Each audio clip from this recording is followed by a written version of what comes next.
On a tous en tête cette image. Quelqu'un avec un potentiel immense, une intelligence qui fuse, une créativité débordante, et pourtant, cette personne se retrouve bloquée, comme si elle était incapable d'avancer. C'est ce paradoxe, à la fois fascinant et souvent très douloureux, qu'on va explorer aujourd'hui. L'auto-sabotage chez les personnes à haut potentiel. C'est la grande question, n'est-ce pas?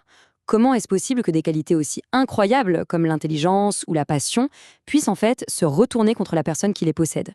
C'est ce mécanisme vraiment complexe et presque contre-intuitif qu'on va essayer de déconstruire ensemble. Regardez, c'est assez frappant. D'un côté, on a la promesse, ce potentiel incroyable, une intelligence vive, une créativité qui semble sans limite, une passion dévorante. Et de l'autre côté, eh bien, on a la réalité que beaucoup vivent, un sentiment constant de ne pas être à sa place, un épuisement qui mène tout droit au burn-out, à l'échec programmé. C'est ce fossé, cet immense écart qui est au cœur de toute l'histoire.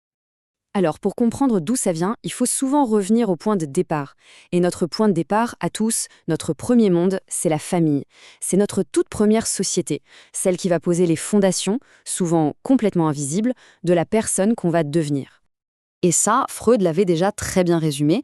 Notre première société, ce sont nos parents. C'est vraiment là que tout se joue.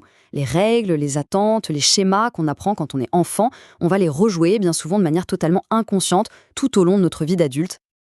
Et là, on tombe sur une idée vraiment puissante. Pour la personne à haut potentiel, ce lien à la famille, ce n'est pas juste une petite ficelle. Non, c'est un véritable câble affectif. Imaginez un câble indestructible, un peu comme une fibre optique émotionnelle, qui reste branchée en permanence, même si on habite à des milliers de kilomètres. C'est cette connexion-là qui nous intéresse. Et ce câble, il a une fonction vitale. C'est une sorte de station-service émotionnelle. La famille devient ce port d'attache où l'on retourne, parfois, sans même s'en rendre compte, pour faire le plein de ce fameux carburant affectif avant de repartir affronter le monde. Et c'est justement à cause de ce lien si puissant que les choses peuvent vraiment mal tourner. Un conflit dévastateur peut naître, un vrai choc des titans entre deux mondes, deux visions complètement opposées de ce que ça veut dire réussir sa vie. D'un côté, il y a la réussite sociale, le modèle qu'on connaît tous. Un salaire stable, une maison, une voiture, une vie bien rangée qui rassure tout le monde. Et de l'autre côté, il y a cette aspiration profonde, presque viscérale, du surdoué. La liberté de penser, de réaliser ses rêves, de vivre une vie qui a du sens pour soi, même si ça n'a pas de sens pour les autres. Et c'est là que le piège se referme, quand la pression pour se conformer devient trop forte, quand le besoin d'être aimé est plus puissant que tout le reste, on choisit la voie de la sécurité, celle qui plaît aux autres. On met un masque. Mais la question c'est, à quel prix? C'est sur ce champ de bataille intérieur que l'auto-sabotage va prendre racine. Bon, maintenant qu'on a posé le décor du conflit, regardons de plus près comment ça se manifeste concrètement. Comment ça se transforme en acte d'auto-sabotage? On peut identifier 3 grands schémas, 3 pièges dans lesquels on peut tomber sans même s'en apercevoir. Et ce qui est absolument tragique dans tout ça, c'est que ces comportements ne sont pas du tout des actes de rébellion. Bien au contraire. Ce sont des preuves d'amour, des stratégies complètement désespérées pour rester fidèle et loyal, mais qui mènent tout droit à l'échec. C'est un paradoxe terrible. Allez, on démêle ça. Le premier mécanisme, c'est le plus visible. C'est l'enfant qui rêve de devenir artiste, mais qui va faire une école de commerce juste parce que c'est ce que ses parents attendent. Il devient un personnage, il joue un rôle, en espérant secrètement que cet amour conditionnel se transformera un jour en amour inconditionnel. C'est un cri silencieux qui dit « Aimez-moi, s'il vous plaît ». Le deuxième schéma, lui, est plus insidieux. C'est le syndrome de l'imposteur poussé à son paroxysme. Réussir socialement, quand on vient d'un milieu modeste, par exemple, ça peut être vécu comme une trahison.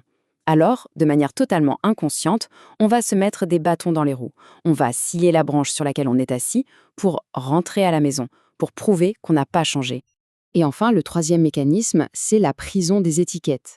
Les petites phrases qu'on entend dans l'enfance du genre Oh, lui, il est maladroit » ou elle n'est pas faite pour les études », eh bien ces phrases peuvent devenir un véritable script de vie. On finit par jouer à la perfection le rôle qu'on nous a attribué pour ne pas décevoir, même si ce rôle nous détruit à petit feu. En fait, tous ces schémas, toutes ces loyautés invisibles nous ramènent finalement à une seule et même question. Un choix fondamental, un carrefour qui va déterminer la trajectoire de toute une vie. Et ce choix, le voici. C'est peut-être la décision la plus importante d'une existence. Est-ce que je choisis d'être qui je suis vraiment, au risque de déplaire, de décevoir, ou est-ce que je choisis de paraître, de jouer le rôle que les autres attendent de moi, pour être sûr d'être aimé? Et là, on a deux chemins qui s'ouvrent, et ils sont radicalement opposés. Le chemin du paraître, c'est celui du masque. Au début, il protège, mais il finit toujours par étouffer. C'est la voie express vers l'épuisement, la dépression. L'autre chemin, celui de l'être, est souvent plus difficile au début. Il demande du courage, mais c'est la seule voie possible vers l'authenticité et au final, l'épanouissement. Parce que le problème avec les masques, c'est qu'ils ne tiennent jamais éternellement. Et quand le masque craque, quand il tombe, l'effondrement est souvent brutal, dévastateur. C'est ça le burn-out. C'est ça la dépression. C'est le cri du vrai soi qui, après avoir été bâillonné pendant des années, explose enfin. Finalement, tout ça nous ramène à cette question essentielle. Quel est le vrai prix de l'approbation des autres? Est-ce que ce confort, cette chaleur qu'on ressent dans leur regard, vaut vraiment de vivre dans le froid glacial d'une vie qui n'est pas la nôtre?